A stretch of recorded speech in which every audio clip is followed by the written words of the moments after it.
Bueno, pues nada, vamos a cerrar nuestro cuarto examen ya de la PAU, que os recuerdo que son simplemente simulacros, ¿eh? No existen estos exámenes, y de hecho lo marco aquí para que lo veáis que son inventados por mí.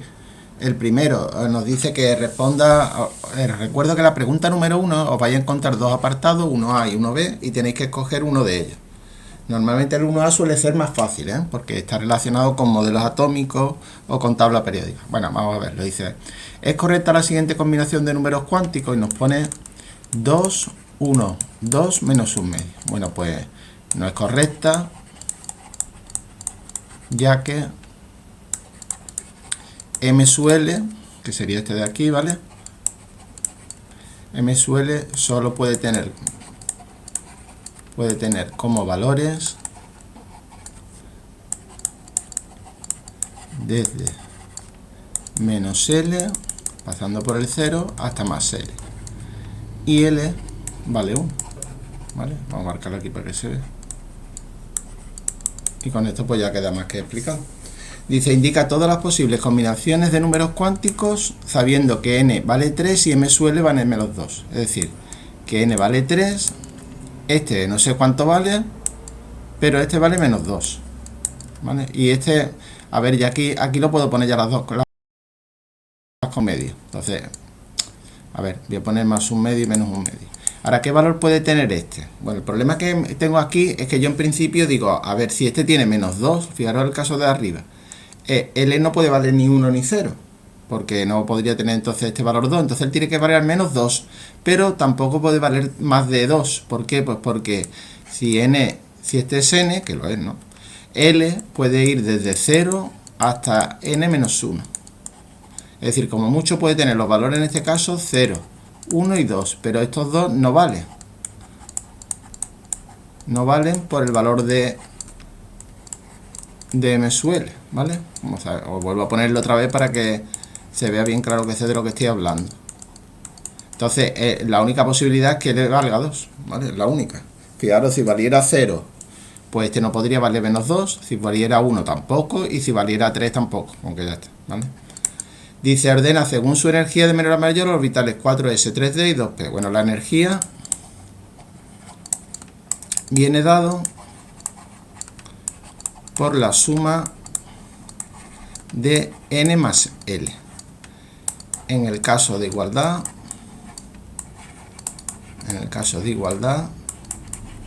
es el valor de n, el que determina el orden de energía. Bueno, pues vamos a poner los tres que tenemos. Por ejemplo, ¿cuál era primero? El 4s. 4s sería 4 más 0, 4, ¿vale? Vamos a ponerlo así en el primero por lo menos para que se vea de qué estamos hablando. El segundo, que sería 3d, pues sería, vamos a ponerlo bien, sería 3 más 2, 5. ¿Vale? Por tanto, este tiene mayor energía que el anterior. Y vamos al último, que sería el 2p.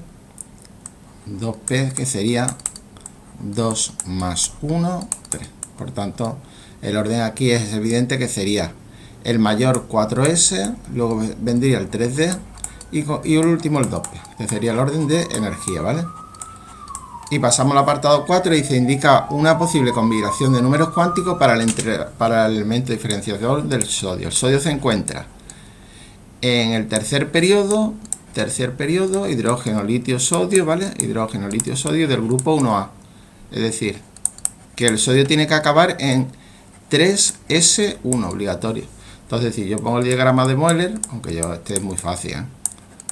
Vamos a ponerlo aquí, pues ya no me hace falta. Y pongo las diagonales, pues ya está, me tengo que parar aquí en el 3S, pues digo, pues entonces sería 1S2, 2S2, 2P6, 3S1.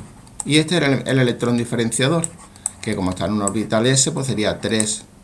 L tiene que valer 0 para que sea un orbital S, este tiene que valer 0 porque por este vale 0.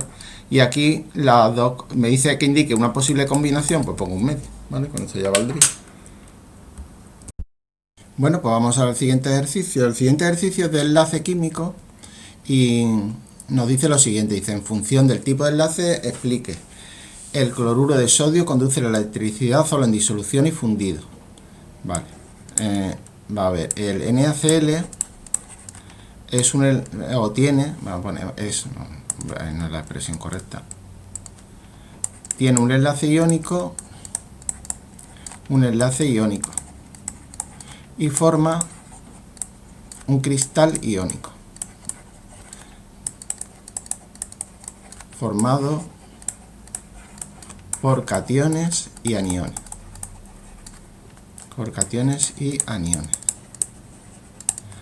Al disolverse o fundirse, estos iones quedan libres de la red cristalina o del cristal iónico, vamos a ponerlo así, quedan libres del cristal, de las posiciones fijas que ocupaban, vamos a ponerlo así para que se vea más claro de lo que estamos diciendo, posiciones fijas que ocupaban, ¿vale? Y pueden transmitir la corriente eléctrica o la electricidad en general, ¿vale? Ya está. Para que haya electricidad necesitamos carga eléctrica en movimiento. Los cristales iónicos la tienen, porque tienen cationes y aniones, pero no están libres, están ocupando posiciones fijas. No te acordé que la representábamos así, esto no hace falta que lo dibuje ahí en el examen, ¿eh? Y claro, como no se pueden mover, pues no pueden transmitir electricidad, pero al disolverse o fundirse, pues ya quedan libres y entonces ya sí, ¿vale? El siguiente dice, el agua es líquido a temperatura ambiente, pero el sulfuro de hidrógeno, que es muy parecido, es un gas. ¿Por qué? Pues ambos son moléculas, pero la fuerza intermolecular,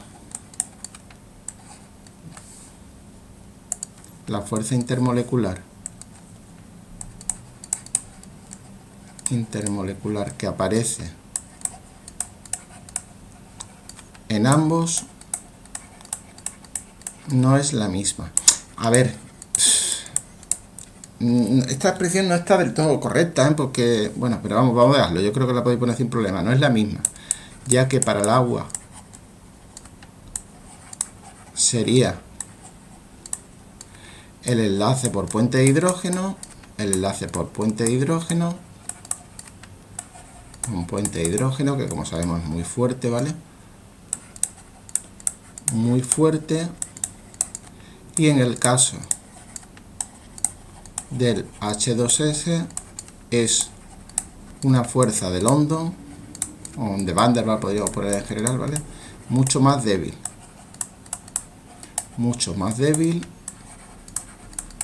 más fácil de romper, o de vencer, vamos a poner así, de vencer, y así su temperatura de ebullición, bueno, creo que pone de fusión, ¿no? A su temperatura, sí, de ebullición en este caso, es mucho más baja. Pues ya está, con esto bastaría y sobraría, ¿no? Vamos al C. Dice, el cloro es un gas a temperatura ambiente, pero el yodo es un sólido. Bueno, estas son, voy a empezar igual que la anterior, ¿vale? Ambas son moléculas,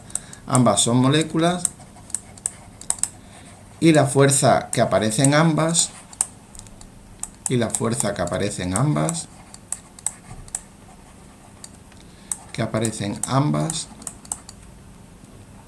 son fuerzas de London. No las vamos a explicar para no liarnos, pero vamos a decir cómo varían. Que varían o que depende. Ay, mira, vamos a poner una palabra mucho mejor. Que aumentan con el tamaño. Como la molécula de yodo. Es mucho mayor, estamos hablando de flúor, cloro, bromo, yodo, ¿vale? Está el bromo por medio, el bromo es líquido, ¿no? Como la molécula de yodo es mucho más grande que la del cloro, la fuerza del London es mucho mayor, es mucho mayor y necesitamos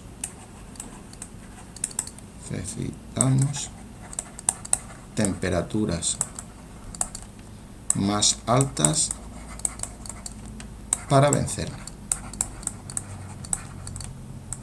Por eso es un sólido, ¿vale? Por eso es un sólido a temperatura ambiente, ¿no? A temperatura ambiente. Vale, vamos por la última. Dice, el metanol se disuelve en disolventes polares, pero el tetrahidruro de silicio se lo disuelve en disolventes polares, ¿vale? En general, las sustancias polares se disuelven. Bueno, vamos a ponerlo ya directamente, ¿vale? Porque es que no vamos a dar mucha explicación.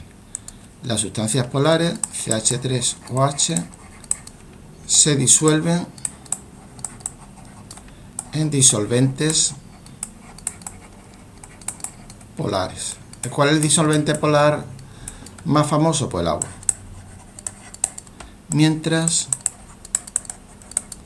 que las sustancias apolares, las sustancias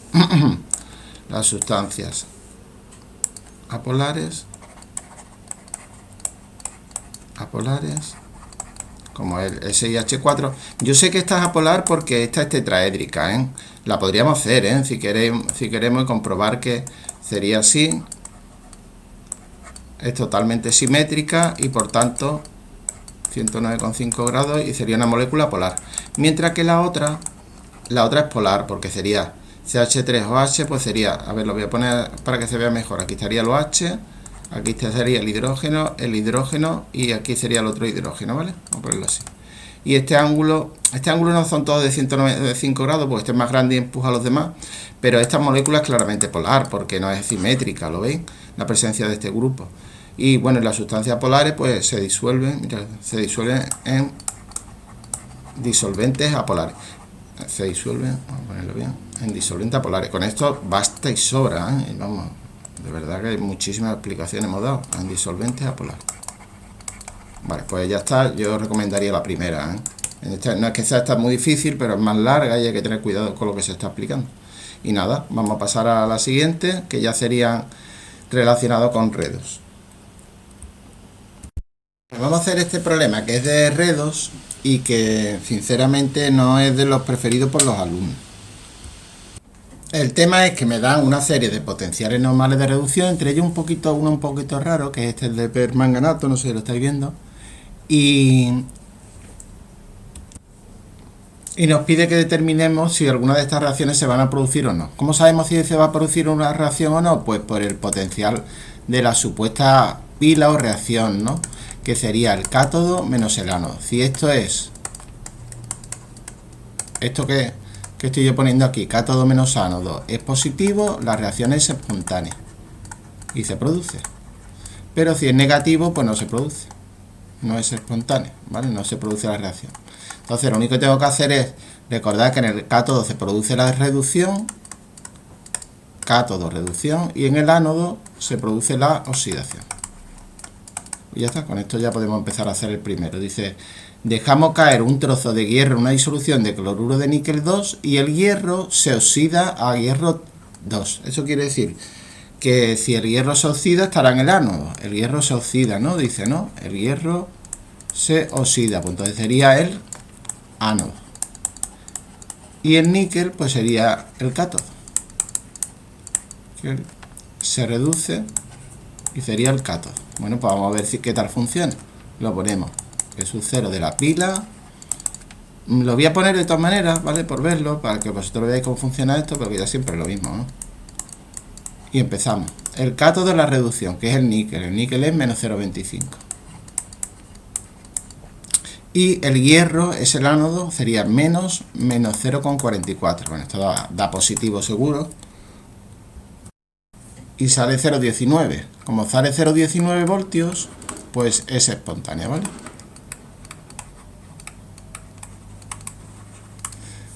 Pues entonces es verdadero. Ya tenemos la primera. Vamos al segundo. Dice, Si dejamos caer un trozo de níquel en una disolución ácida, el níquel se oxida, níquel 2. Ahora el níquel es el que se oxida. Lo demás me da igual, ¿eh? El níquel se oxida. De hecho pasa, por explicarlo un poquito más, dice que hemos dejado un trozo de níquel que es sólido, pues pasa a níquel 2. Pero no hace falta que pongáis tanto, ¿eh? ¿Y el otro quién es? Porque dice que es una disolución, en una disolución ácida, ojo. Esto quiere decir que el que va a reaccionar aquí es el hidrógeno. La reacción del hidrógeno, que es el que se tendrá que reducir, ¿vale? El hidrógeno se reduce. Ahora, de este vamos a tener que hablar un poquito más, no me voy a dar yo cuenta. Se reduce, pues entonces sería es esta, ¿eh? 2H más 2 electrones para dar lugar a H2. Esta es la reacción digamos, la que se toma como referencia a la hora de calcular los potenciales normales. Y su potencial es 0. ¿Vale? El potencial de reducción del hidrógeno de H a H2, este es 0, ¿vale? Es el que se toma como referencia. Pues entonces vamos a ver qué tal nos sale. Este hemos dicho que es el ánodo, vamos a hacerlo igual que el otro, ¿eh? Y este es el cátodo. Pues entonces sería E sub 0 de la pila, cátodo menos ánodo, pues sería, ¿quién es el cátodo? El hidrógeno, que sería 0, y el otro sería el níquel, que hemos dicho que era, ¿cuánto era el níquel? Menos 0,25, entonces esto va a dar positivo también, menos más 0,25 voltios, por tanto es espontánea, y si reaccionaría.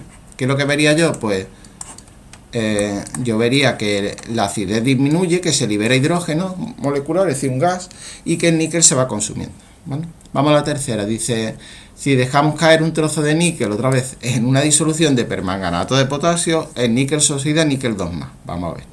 Pues entonces el níquel se oxida, lo ponemos, el níquel se oxida y pasa de níquel a níquel 2 más.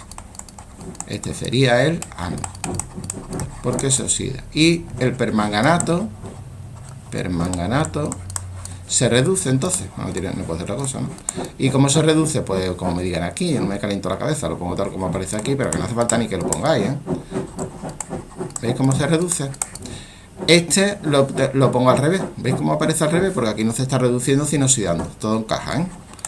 Ponemos cátodo y yo ya voy a poner cuánto sale directamente, ¿vale? Sería cátodo menos ánodo, el cátodo es 0,59 y el ánodo hemos dicho que era menos 0,25.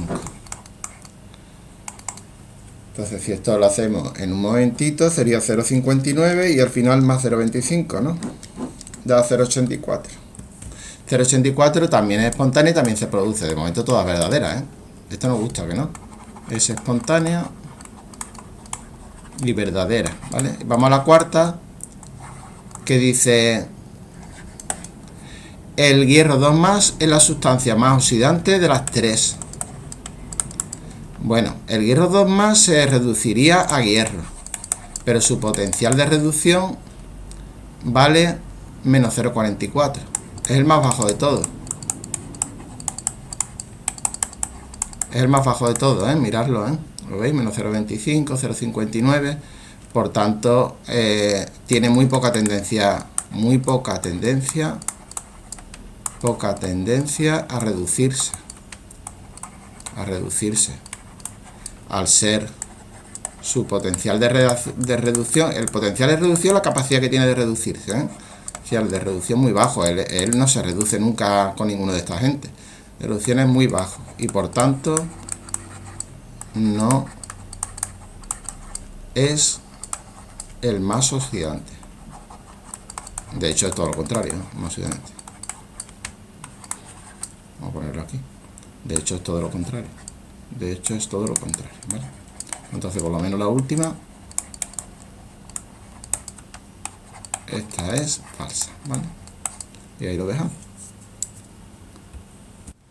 Y pasamos al siguiente. La siguiente es del tipo de termodinámica, ¿eh? Dice, razones y son verdaderas o falsas las siguientes afirmaciones. Dice, todas las reacciones isotérmicas son espontáneas. Vamos a ver. El carácter espontáneo viene dado por la... A ver, podríamos poner por la energía libre de Gibbs, pero si no queréis escribirlo para no liaros mucho, podéis poner incremento de G y ya está, ¿vale? que vale, pero ya digo, se llama energía libre de Gibbs, lo digo para el que quiera ponerlo, sería incremento de H menos T por incremento de S. Esta es la entalpía,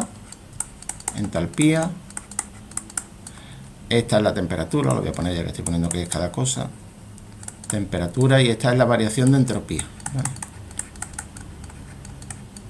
Por tanto, como vemos, no solo depende de la entalpía, sino también de la entropía. Bueno, para que sigo poniendo cosas que yo creo que con esto ya bastaría, ¿eh? Para que la reacción sea espontánea,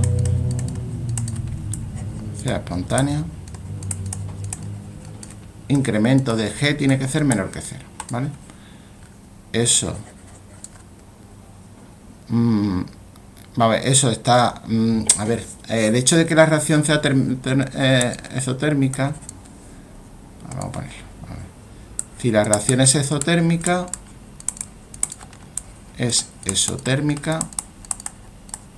incremento de H menor que 0, esto ayuda, ¿no? Esto ayuda, vamos a ponerlo así de claro, pero no es suficiente, si T por incremento de S es muy negativo. Claro, porque entonces si es muy negativo, bueno, vamos a ponerlo aquí que es falso, ¿no? Por tanto,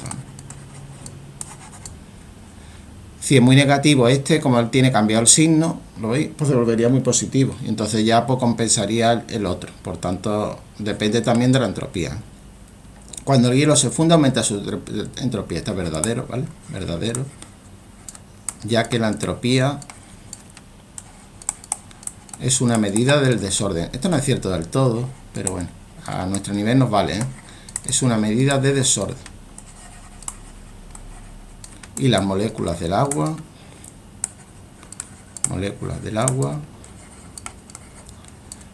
están libres, o más libres, ¿eh? En el agua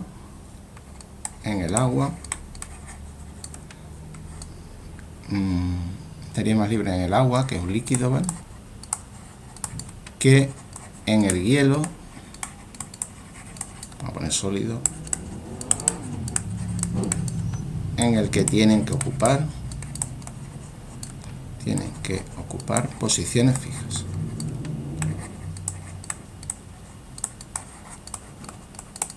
Y vamos al C. Todas las reacciones de combustión son exotérmicas. Pues eso es cierto, ¿eh? Es cierto. En todas, es verdad. No, he puesto cierto, deberíamos ser verdadero, ¿no? ¿Por qué? Pues porque en todas las reacciones de combustión,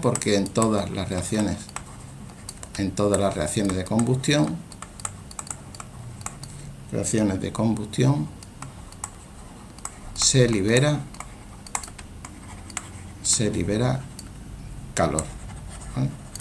Y la última, las reacciones endotérmicas son espontáneas si aumenta la entropía del sistema. Bueno, si aumenta la entropía del sistema, esta es falsa, ¿eh? Falsa. Es cierto que para que puedan ser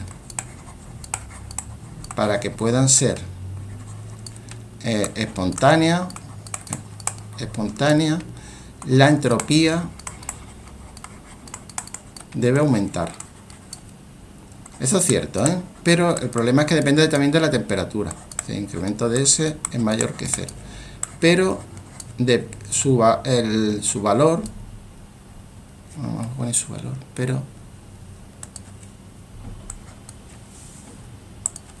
pero para que sea espontánea,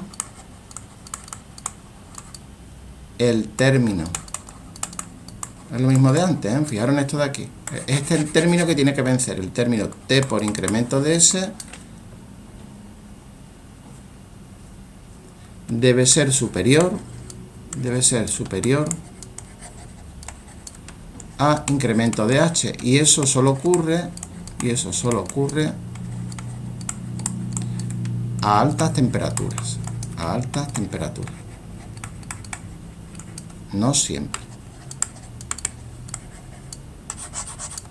Bueno, pues nada, está. Con esto ya lo tenemos explicado y pasaríamos entonces a la siguiente pregunta, que ya son problemas, ¿eh? Bueno, pues seguimos, ¿no? Ahora vamos a hacer los problemas y tenemos aquí este que es de un producto de solubilidad. Me habla del cloruro de plomo 2, que es muy fácil, ¿no? El cloruro de plomo 2 sería así, PbCl2. Es un sólido y tiene un equilibrio de solubilidad. Entonces, ponemos doble flechita y ponemos sus iones. Plomo 2, acuoso, más 2 cloruro. Se insiste mucho en la prueba de acceso en poner estos términos, indicando el estado físico en el que se encuentra, sólido y en disolución, acuoso y acuoso. Nos da la Kp(S), que nos dicen que vale 1,7 por 10 elevado a menos 5. Y ahora vamos a calcular su solubilidad. ¿Esto cómo se hacía? Pues nosotros simplemente en el equilibrio ya poníamos que de este se formará S y de este se formará pues 2S. Y nada, ponemos que Kp(S) sería entonces la concentración de plomo por la concentración de cloruro al cuadrado, pues sería S por 2S al cuadrado. Esto si lo hacemos da 4S al cubo. Y esto tiene que ser igual a 1,7 por 10 elevado a menos 5. Ahora lo único que tenemos que hacer es despejar de aquí la S, que sería la raíz cúbica de 1,7 por 10 elevado a menos 5 dividido entre 4. Esto me lo dará en molaridad, ¿eh? Ahora nos preocuparemos de lo de los moles, lo de gramos por litro. Y esto nos da un valor aproximado, de 0,016 molar. 0,016 molar. Claro, molar es moles partido de litro. Como me lo pide que lo pongamos, mol partido de litro, ¿vale? En gramos por litro, por lo único que hago un factor de conversión, un mol. Y arriba pongo la masa molecular, que para eso me da los datos de masa atómica, que me dice que el plomo es 207 y el otro sería 35,5 por 2. Da 278, lo multiplicamos, ya lo tenemos en gramos, 278 gramos, y ya lo tenemos pasado a gramos por litro. Vamos a ver cuánto nos sale. Sería por 0,016 y me sale pues 4,45. 4,45 gramos por litro. Ya tenemos la solución del primero, ¿vale? Pasamos al apartado B, este sería la A, El apartado B, que me dice su solubilidad expresada en miligramos, ojo, miligramos, en una disolución 0,1 molar de cloruro de sodio. El cloruro de sodio es una sal soluble. Siempre esta que aparece en el segundo apartado y que de la que no me dicen nada, pues yo doy por hecho de que es totalmente soluble. Entonces, fijaros que pongo una flechita nada más, Mira la diferencia. Y ahora pongo sodio más acuoso más cloruro acuoso. Pues como se disocia por completo, si este es 0,1 molar, este sería 0,1 molar y este es 0,1 molar. A mí el que me interesa es el que aparezca en los dos. ¿Y veis cómo es el cloro? Bueno, pues a este se le llama ion común. Ion común. Y ya aquí hemos terminado esta parte. Lo único que tengo que hacer ahora es volver a poner el mismo de antes, PbCl2. Ahí, voy a ponerlo bien, que es que me he quedado pirando, que es que no tengo espacio. PbCl2. A la tercera lo conseguiré. PbCl2 sólido y da Pb2 más 12L menos. Y ahora pongo aquí en el equilibrio, pues de este se formará S y de este se formaría, fijaros, se formaría lo que ya tenemos debido al ion común, 0,1 más, esto es un más 2S. Pero ¿qué es lo que ocurre aquí? Que la presencia del ion común, por el efecto de Le Chatelier, va a desplazar el equilibrio hacia allá. Esto no hace falta que lo escribáis, Entonces, esta S va a ser muy pequeña, porque se va a disolver muy poca cantidad. Ya fijaros que aquí era 0,016, lo estáis viendo, y este 0,1 es mucho más mayor, es cerca de 10 veces mayor, pero ahora va a ser mucho peor. Entonces lo que se pone es 0,1 más 2S y se dice que aproximadamente este número va a ser muy pequeño, pues esto va a ser aproximadamente 0,1. Y ya pues terminamos, ponemos la Kp(S), que hemos dicho que era, ¿cuánto era? 1,7 por 10 elevado a menos 5, pues sería igual. Yo lo voy a poner todo bien, plomo y cloruro al cuadrado. Pues sería S por 0,1 al cuadrado, porque de aquí hemos dicho que nada más que aparece eso, entonces nos sería 1,7 por 10 elevado a menos 5 igual a S por 0,01. Y de aquí sacamos que S vale 1,7 por 10 elevado a menos 3 molar. Es decir, 100 veces más pequeño que el otro, con lo que da pues, a pensar que he hecho bien haciendo la suposición.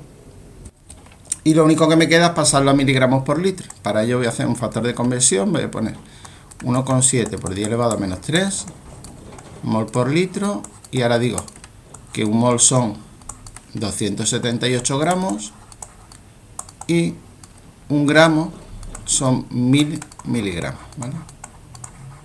1000 miligramos. Y ya miramos a ver cuánto nos sale. Sería 1,7 por 10 elevado a menos 3 por 278 por 1000.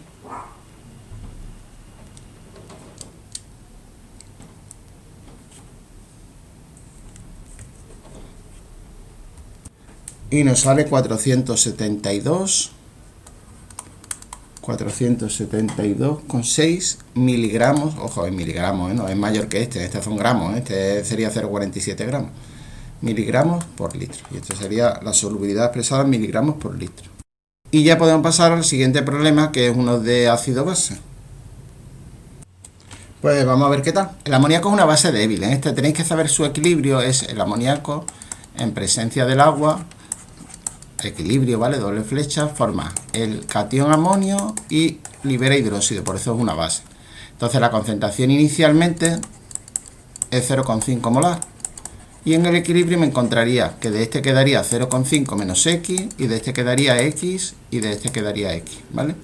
La K sub B, que es 1,8 por 10 elevado a menos 5, pues sería concentración del amonio, concentración del hidróxido, y abajo concentración de amoníaco, siempre arriba los productos y abajo los reactivos.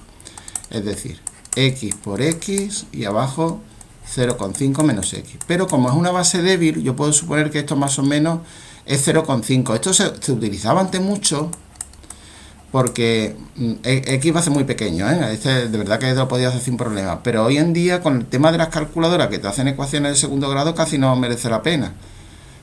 Yo voy a hacer la aproximación, porque de verdad que es muy cómodo. Entonces me quedaría x cuadrado partido de 0,5. ¿Que tú no quieres hacer la aproximación? Pues entonces lo único que tendría que hacer es poner, pasarlo multiplicando al otro lado. 1,8 por 10 elevado a menos 5 multiplicado por 0,5 menos x igual a x cuadrado. Y hacer la operación esta. Esto daría, no sé si os estáis dando cuenta que esto daría 9 por 10 elevado a menos 6. Lo estoy haciendo en la cabeza, yo creo que no me estoy equivocando. X igual a x cuadrado, y ya me sale una ecuación de segundo grado que la resuelvo, ¿vale? Que sería esta de aquí, y me daría la solución. La verdad es que hoy en día con la calculadora es que ya no merece la pena hacer la suposición esta, pero bueno, yo la he hecho, Y entonces, ahora sí, lo único que paso es el 0,5 para el otro lado, sería 1,8, bueno, ya lo he puesto cuánto vale, pero vamos, por 0,5 y da por lo que he puesto arriba, ¿no? 9 por 10 elevado a menos 6, 9 por 10 elevado a menos 6, igual a x cuadrado, y de aquí ya saco el valor de x. El valor de x pues sería la raíz cuadrada de esto, ¿no? De 9 por 10 elevado a menos 6.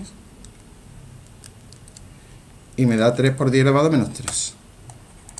3 por 10 elevado a menos 3 molar. Vale. Estaría bien que hicierais esto vosotros y a ver si nos daba parecido, que ya os digo, estoy seguro que sí.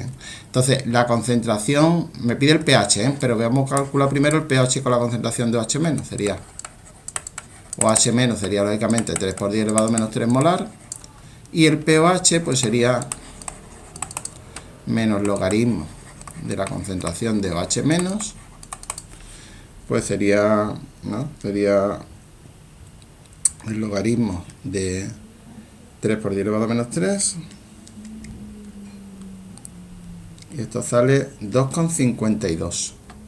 2,52. Este es el pH, Como pH más pOH tiene que dar 14, esto lo hemos visto ya muchas veces, pues entonces el pH daría 14 menos 2,52 y da 11,47 a por 11,5, ¿no? Pues en el pH no nos conviene poner muchos decimales. Este sería el apartado A, y el apartado B, vamos, el apartado B es muy fácil porque es la constante, el grado de disociación, que como sabemos es lo que se disocia partido de lo que teníamos inicialmente, que sería 0,5. Pues nada, lo sustituimos, sería 3 por 10 elevado a menos 3, que es la X, ¿no?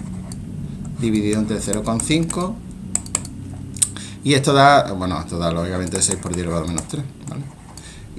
o lo que es lo mismo, pasado tanto por ciento, pues sería 0,6%, ¿no? Hoy estoy haciendo muchos cálculos de cabeza, espero no equivocarme. Y listo, por cierto, no me lo dice, pero yo podría calcular la K sub B, la K sub A de la base del ácido conjugado, del NH4 más este. Eso se calculaba de una forma muy fácil, que era que el producto de los dos tiene que dar lugar a 10 elevado a menos 14, no sé si acordáis de esto. Es decir, esta sería la constante básica que yo conozco y esta sería la constante ácido del ácido conjugado, que sería el NH4+. Para calcularlo, pues simplemente aquí pondríamos 1,8 por 10 elevado a menos 5, aquí ponemos 10 elevado a menos 14 y despejamos el K sub A, ¿vale? Y ya está, más que era por comentarlo que no aparece aquí, pero bueno, venga, seguimos. Dice, responde a la cuestión, bueno, esta es la de formulación orgánica, aquí tenemos un doble enlace, pero tenemos una acetona, la acetona tiene preferencia. Voy a enumerarlo, a ver, no me equivoco como el otro problema con el butadino, porque vamos. Y esta sería una acetona, sería 1, 2, 3, 4 y 5. Sería un buteno porque tiene un doble, mal empezamos, un penteno porque tiene un doble enlace, pues pentenona, ¿vale? El doble enlace está en posición 3 y además tiene un metil en posición 4. Pues empezamos por el metil. 4 metil, pen, 3 en 2 ona, ¿vale? Y vamos a este. Aquí lo que tenemos. Vamos al segundo, que como estamos viendo es una amina. Esto podemos entenderlo como etanamina. Y este sería si lo hacemos así, pues sería N-etil, porque claro, está sustituyendo a la amina, ¿vale? Etanamina. No hace falta indicar dónde se encuentra la amina, porque si no está aquí, que sería lo mismo. Pero como los dos son iguales, otra forma más fácil de nombrarlo es simplemente poner dietilamina. Yo creo que es más fácil, ¿no? Pero vamos, cualquiera de las dos vale, La letra N significa que está sustituyendo a la amina, que no está en la cadena principal. Bueno, el ácido benzoico no, este sí que no da ningún problema. Ponemos nuestro benceno. Yo os recomiendo que lo pongáis así en la prueba de acceso, así. Y el metanal, pues claro, es un aldehído, pero con solamente un carbono. Entonces, ¿cómo lo cierro? Pues con un hidrógeno, ¿vale? Y ya está. Vamos al siguiente, que es de reacciones orgánicas. Dice, dado un mol de esta sustancia, escribe las reacciones si reacciona con 2 moles de hidrógeno, fijaros. Bueno, pues entonces yo tendría mi triple enlace y lógicamente la reacción va a ser de adición. Entonces lo que voy a hacer es que lo voy a hacer en 2 tandas. La primera, le añado un mol de hidrógeno, esto es en platino, no me lo dice, pero es en platino. Y lo que hago es que cada hidrógeno se le añade al triple enlace para formar, ¿qué? Pues para formar un doble enlace, ¿vale? Y ahora, ya digo, estas son reacciones de adición las dos, Y ahora como tengo otro mol más, ¿qué es lo que hago? Pues este de aquí, lo ponemos aquí ahora y lo hacemos lo mismo con el otro mol. Entonces una doble adición, no sé si entendéis, en platino también, y sería CH3, CH2, CH3. Y ya estaría resuelto. El B dice un mol de hidrógeno. Esto sería una reacción de hidratación. Yo tendría bueno, sería un propino y le añado agua. Y aquí el tema es a quién va, porque este por un lado va a ser un hidrógeno y por otro lado un OH. ¿A quién le doy el hidrógeno? Pues según Markovnikov, al que tenga más hidrógeno. Apuntamos que vamos a utilizar Markovnikov y entonces le ponemos, fijaros, en CH2, COH, CH3. ¿Vale? Le hemos dado un hidrógeno a este, que tiene más hidrógeno, y al otro le hemos dado los H, ¿vale? Esta es una reacción también de adición. Todas son las reacciones de adición al triple o doble enlace. Pero también se le podría llamar de hidratación. Y vamos a la última, que sería un mol de HCl, muy parecido a este, Si es un mol de HCl, pues vamos a ver, pues entonces aplicamos otra vez Markovnikov. Y le damos un hidrógeno al que ya lo tiene y al otro le damos un cloruro, ¿vale? Otra vez, esta sería una reacción de adición. Y ya tenemos resuelto nuestro ejercicio. Muy bien. Bueno, pues vamos al competencial, ¿no? A ver qué tal nos sale. Dice, el monóxido de carbono es un gas especialmente peligroso, ya que provoca la muerte de muchas personas todos los años. Eso es cierto. Dice, este gas aparece cuando se produce una combustión incompleta por falta de oxígeno. La situación típica es un brasero con carbón que se deja encendido durante la noche con todas las puertas y ventanas cerradas. Poco a poco se consume el oxígeno de la vivienda y comienza a aparecer el venenoso monóxido de carbono. Otros gases especialmente letales, muy venenosos, son este de aquí, que aparece en negrita porque nos lo van a preguntar luego, y luego el sulfato de talio y el óxido de arsénico 3 son veneno, pero ya sólidos, muy famosos, los dos. Dice, en la fábrica el monóxido de carbono es muy utilizado, es cierto, como reactivo para muchas reacciones químicas. De hecho, forma lo que se llama el gas de síntesis, fijaros el nombre. Y bueno, dice, sabiendo que K sub P vale 1,72 para este equilibrio, determina las presiones de los gases en equilibrio. Aquí empieza el problema de verdad, Si dejamos suficiente carbono sólido, ojo, que este es un equilibrio heterogéneo, fijaros, para que... es decir, dejamos suficiente carbono sólido reaccionar con 40 gramos de dióxido de carbono en un recipiente de 100 litros hasta alcanzar el equilibrio a una temperatura de 1000 grados centígrados. Bueno, ¿cómo podemos hacer este problema? Bueno, este problema se puede hacer de varias maneras, pero ya que tenemos K sub P, ¿qué os parece si lo hacemos con presiones? ¿Vale? Para que así digamos que podamos utilizar la K sub P. Pues entonces, vamos a ver, eso no significa que no utilicemos moles al principio, de hecho lo vamos a poner. CO2 gas y 2CO gas, ¿vale? Entonces vamos a poner inicialmente que tenemos. De este no me dicen nada, con que dicen que tengo lo suficiente, con me despreocupo. Y del otro dice que tenemos 40 gramos de CO2. Total, que lo pasamos a moles. La masa molecular del dióxido de carbono es 44, sería entonces un mol 44 gramos. Y miramos a ver cuánto nos sale, que esto dará 0,9 por ahí, ¿a que sí? Sería 40 dividido entre 44, pues no, 0,91 mol. Lo apuntamos, 0,91 mol. Esto es lo que tenemos al principio. ¿Qué tendríamos en el equilibrio? Pues de este reaccionar algo, pero que me da igual porque es el sólido. De este desaparece X, de este se forma 2X, ¿vale? Pues ya tendríamos entonces lo que serían los dos términos que me interesan, que son los gases. ¿Por qué? Porque K sub P, la expresión de K sub P sería, fijaros, sería la del monóxido de carbono elevado al cuadrado partido de la del dióxido de carbono, así, ¿vale? Fijaros, ¿por qué? Pues porque es que no interviene porque es un sólido, no es un gas, entonces no aparece la K sub P, ni la K sub C tampoco, Entonces esto sería, ¿cómo lo pongo? Bueno, pues, a ver, estos serían los moles. Yo sé que P por V sería nRT, ¿vale? Entonces la presión, va a empezar por la presión del CO2. Pues la presión del CO2 sería presión del CO2, el volumen, que creo que me dice que es 100 litros, ¿lo veis? Número de moles, pues 0,91 menos X. Y ahora por RT. R es 0,082 y la temperatura, creo que me decía que era 1000 grados centígrados, pues sería 1273. Ojo, 1000 grados más 273. Yo sinceramente este problema era más fácil haciéndolo con K sub C. Pero vamos, ya he empezado, ya voy a parar.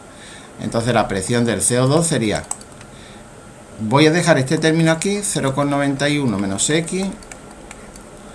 Y ahora aquí a ver qué es lo que me sale. Voy a pasar 100 abajo dividiendo, pues sería 0,082 por 1273 dividido entre 100 y me sale 1,04. Entonces sería esto por 1,04, vale. Este es el término de este de aquí abajo, lo ponemos ya si queréis, 0,91 menos X por 1,04. Y ahora me voy al de arriba. El de arriba, ¿cómo sería? Pues sería lo mismo pero con 2X. Lo mismo, es decir, que esto sería, lo pongo aquí para que lo entendáis, y os vuelvo a repetir que esto yo estoy un poquito ya arrepentido de hacerlo con esta, sería 2X por 0,082 por 1273. Lo estoy haciendo simplemente porque veáis otra forma de hacerlo con presiones, y esto daría pues 2X y este término pasaría dividiendo y nos da lo mismo que el otro, 1,04, ¿vale? Entonces daría 2 por 1,04 sería 2,08, ¿no? 2,08 X, pero todo ello elevado al cuadrado. Entonces vamos a poner cuánto sale el 2,08 está al cuadrado. 2,08 al cuadrado. Y da 4,32. O 4,33, pues esto daría 4,33x cuadrado y abajo me quedaría 0,91 menos x por 1,04. Yo quitaría también esta división. Bueno, vamos a hacerla, vamos a dividirla entre 1,04 y a ver cuánto nos sale. Nos sale 4,16. Bueno, pues esto sería 4,16 x cuadrado y abajo sería 0,91 menos x. Es verdad que está haciendo un poquito largo, pero ya realmente está terminado, pues lo único que nos queda es las matemáticas. Voy a terminarlo por aquí. Si lo hacéis con K sub C os va a dar lo mismo mucho más rápido, de verdad que os lo digo así de claro. Y K sub P vale 1,72. Entonces ponemos 1,72, 4,16 x cuadrado y abajo 0,91 menos x. Pues nada, paso el 4,16 al otro lado dividiendo y me daría 1,72 dividido entre 4,16, 0,40 y vamos a poner 0,414, 0,414. Y aquí me quedaría por x cuadrado 0,91 menos x. Y a resolver la ecuación que me sale aquí de segundo grado. Vamos a pasarlo al otro lado multiplicando 0,414 por 0,91 da 0,378 menos 0,414x igual a x cuadrado.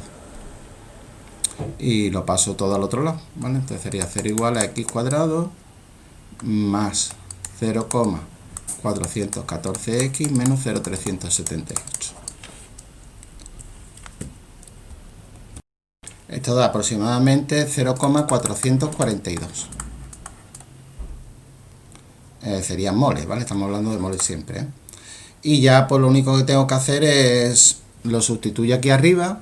De hecho lo voy a poner aquí. Bueno, vamos a hacerlo para cada uno de ellos, ¿vale? Vamos a empezar. Vamos a empezar por el CO2. El CO2, ¿no? Bueno, pues sería 0,91 menos x, pues sería 0,91 menos 0,442 y me da 0,468. Y ya hacemos P por V en RT y ya sacamos su concentración. El volumen creo recordar que era 100, ahora es 0,468 y el otro era 0,082 por 1273, ¿vale? Y de aquí sacamos que la presión de CO2, que es una de las cosas que me pregunta, pues sería, esto nos daría 0,468, ¿no? Pues sería 0,468 y si hacemos el cálculo me da 0,486 o 0,487 atmósferas. Y ahora me voy al otro, al del monóxido de carbono, que sería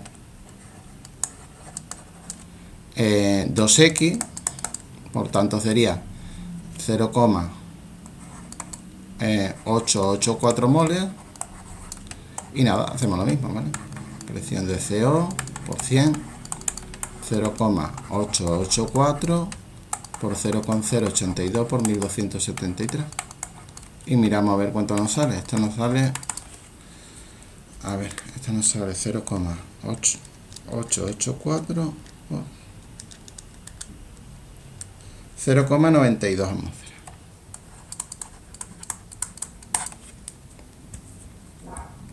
Estoy un poquito apesumbrado porque de verdad que saldría mucho más rápido con K sub C. Sería pasar la K sub P a K sub C, hacerla con concentraciones y luego pues, utilizar la fórmula que me relaciona presiones con concentraciones. A ver si lo hacemos en otro problema. Y yo creo que saldría más rápido. Yo le he dado simplemente porque lo hubiera hecho con K sub P, pero vamos, me arrepentí un poquito, Y ya está, es lo que me pedía, ¿no? Determinar las presiones parciales de los gases. Vale. Y ahora dice, ¿cómo afectaría el rendimiento de la reacción un aumento de la presión? Bueno, pues por el principio del Le Chatelier,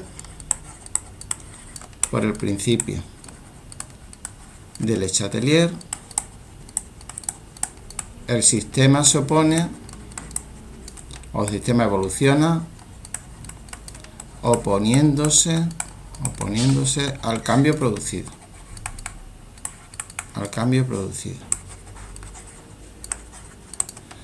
Si aumentamos la presión, el sistema evoluciona hacia los, vamos a ver, aquí hay 2 moles gaseosas y aquí nada más que hay una, ¿vale? Este no se cuenta porque este es un sólido. Pues entonces sería 2 menos 1, 1, vamos a ponerlo así, ¿eh?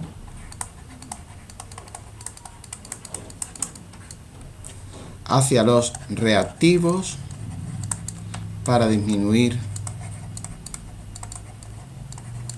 el número de moles gaseosas y bajar la presión.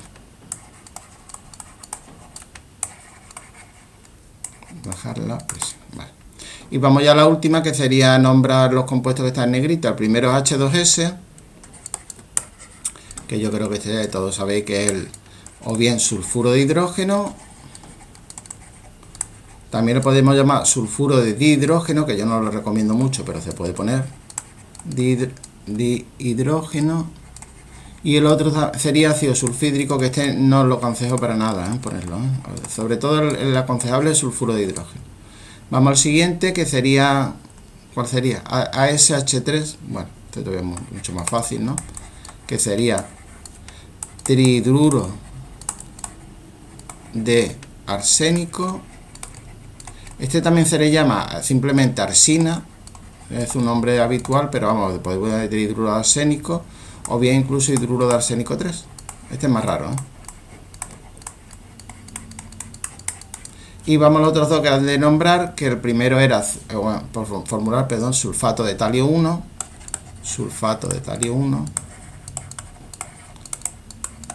El talio 1 pues sería Tl1 positiva y el sulfato vendría de sulfúrico, ¿eh?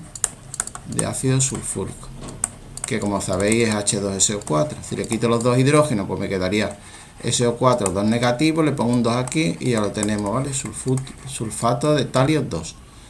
Y el otro que era óxido de arsénico 3, este es muy fácil, ¿no? Óxido de arsénico 3. Pues entonces nada más que ponemos el arsénico 3 más, el oxígeno 2 menos y nada, intercambiamos y hemos terminado, ¿vale? Óxido de arsénico 3. Y con esto terminamos nuestro examen de PAU.